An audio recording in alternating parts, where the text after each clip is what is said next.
Mga bossing, magandang araw po sa inyong lahat. Welcome back ulit sa channel natin. Sa bidyong ito, andito po tayo sa garahe ng Team Silverchair. And i-update ko kayo dito mga bossing sa mga unit na palabas nila at mga available. Bali panoorin nyo hanggang dulo pala mga bossing, may hahatid tayong isang unit sa Muntinlupa or sa Sukat Muntinlupa. Pakita ko lang muna sa inyo itong isang unit na bagong assemble mga bossing. Hindi pa natin nagagawa ng full vlog. Bali ang sukat pala nito is Tamiya na binuo yung bubong mga boss. Kung mapapansin niyo, ayan yung bubong niya. Ayan, nakamasilyado po yan na ceiling mga boss or nakakisame. Bali, ayan yung bangko niya mga boss, Gen 1 na Recaro. Then, ayan yung tubo niya. Then sa sounds naman mga boss, brand new po na straight kinetic ang ginamit dito mga boss. Yung sub, yung ampli, yung kanyang mid-range, ayan po. Brand new po lahat yan mga boss. Ayan, kung gusto nyo naman po marinig yung tunog, message lang kayo sa Facebook page namin para ma-send namin sa inyo. Ayan po, kasi nakaka-copyright kapag may sounds pagdating dito sa YouTube mga boss. Yun lamang po. Ayan, bali box type po siya. Standard lang yung haba nito mga bossing ha. And ito po mga boss, yung kanyang katabi is isang double cab na malapit na ring matapos mga boss. Bali yung price range nila mga boss is 330 to 500k mga boss. Ayan, bali 6 stud yung mags. Papalitan pa po lahat ng gulong to mga boss. Then ito yung loob, wala pang upholstery. Ayan, kulang pa po yung upholstery ng loob mga bossing. Bali naka stainless siya na dashboard. And yung design ng hood mga bossing is may salamin or may hood glass mga boss. Bali, ayan po silang dalawa mga bossing magkatabi. Parehas bagong assemble and malapit nang matapos. And ito naman po yung nire-restore natin kung napanood nyo yung vlog natin na kinuha natin sa Paco, Manila mga boss. Ayan. Bali, ayan siya kung gusto nyo mapanood. Ayan, hanapin nyo lang po sa mga previous vlog natin dito sa YouTube channel. Ayan po. And ang ginawa pala dito is pinalitan ng makina. Ayan, hinango yung pang ilalim, yung mga kaha, pininturahan. Bali, lumang kaha niya to. Pinakinis lang natin mga bossing. Ayan po, kung makikita nyo, may butas siya dati dahil mahaba yung kanyang transmission mga boss. Bali, 18R yung transmission nito, then 12R yung makina kung di ako nagkakamali mga boss. Then, ito po pala yung ginamit natin na pantayo na gulong. Then, ayan po, kung makikita nyo yung bapping, talagang mirror finish siya mga bossing. Bali yung tangke mga boss hindi pa nababapping, sinukat na po kasi yan dyan para malagyan ng panibagong bracket. Ayan po. Bali abangan nyo yung buong video nito mga bossing dito sa ating YouTube channel. And bali ayun lang yung ating talyer update mga bossing.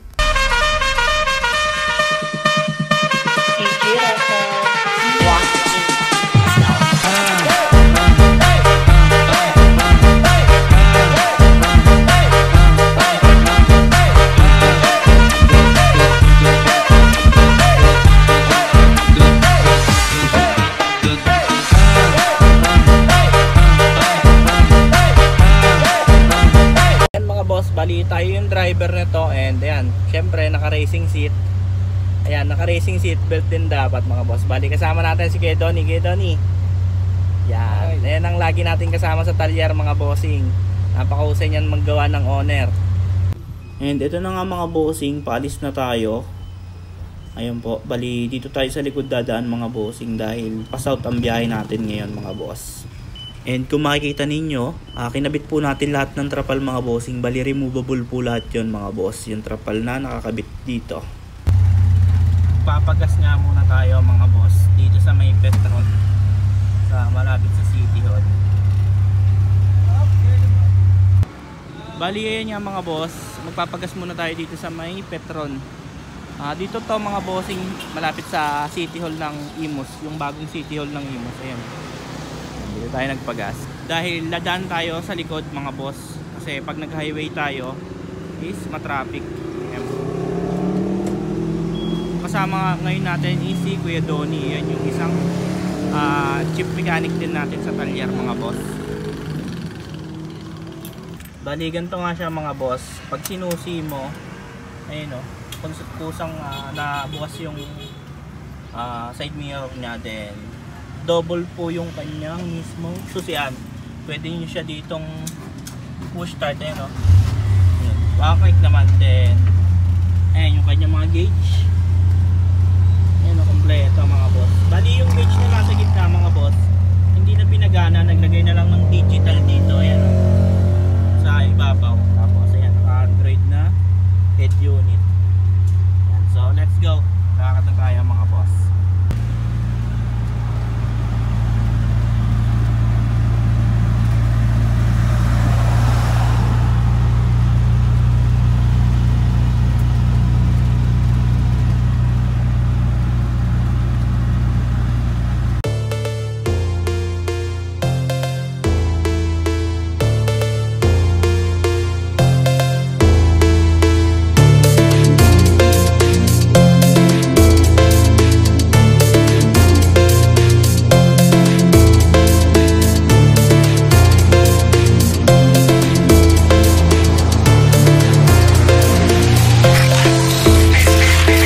bali tayo yung driver nito, and ayan, syempre naka-racing seat.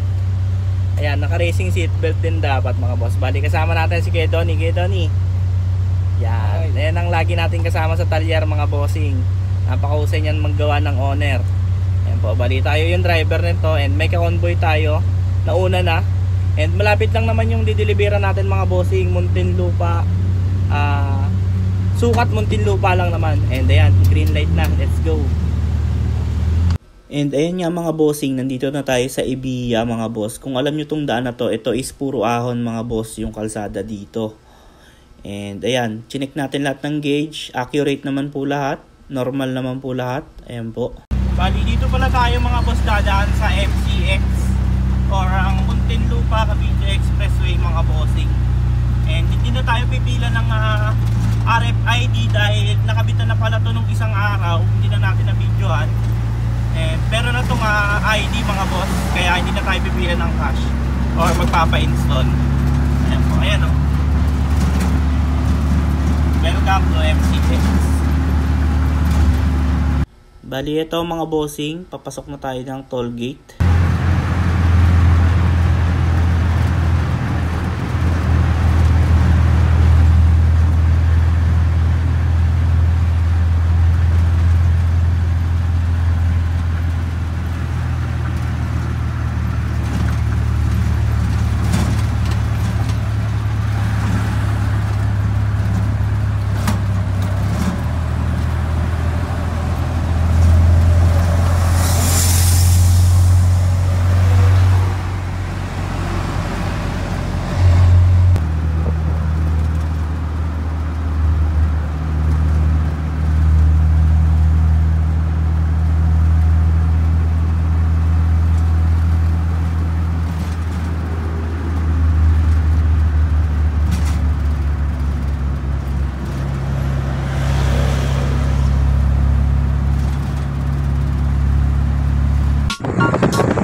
And dito na nga mga boss, lalabas na tayo ng expressway. Dito tayo sa Sukat exit.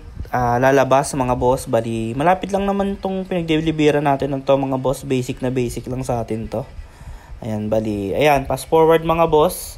Nakarating na tayo dito sa bahay ng may-ari mga boss. Inaantay na lang natin yung mismong may-ari po mga boss. Ayan.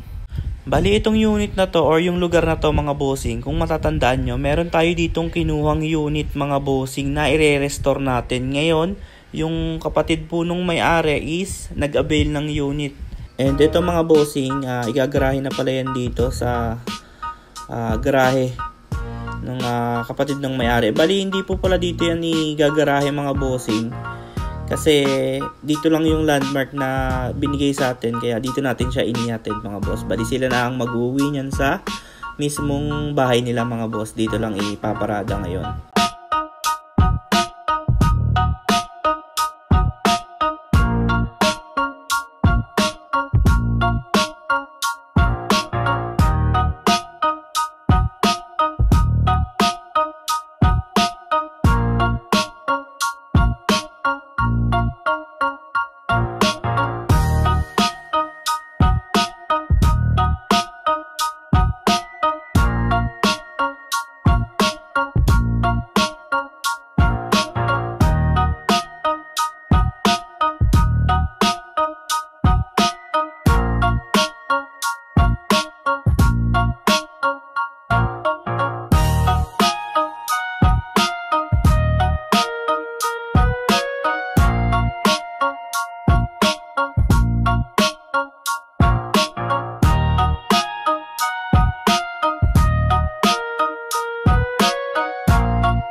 Mga boss, kung mapapansin nyo, itong unit na to nung hinatid natin mga bossing, wala yung push button ng kanyang busina.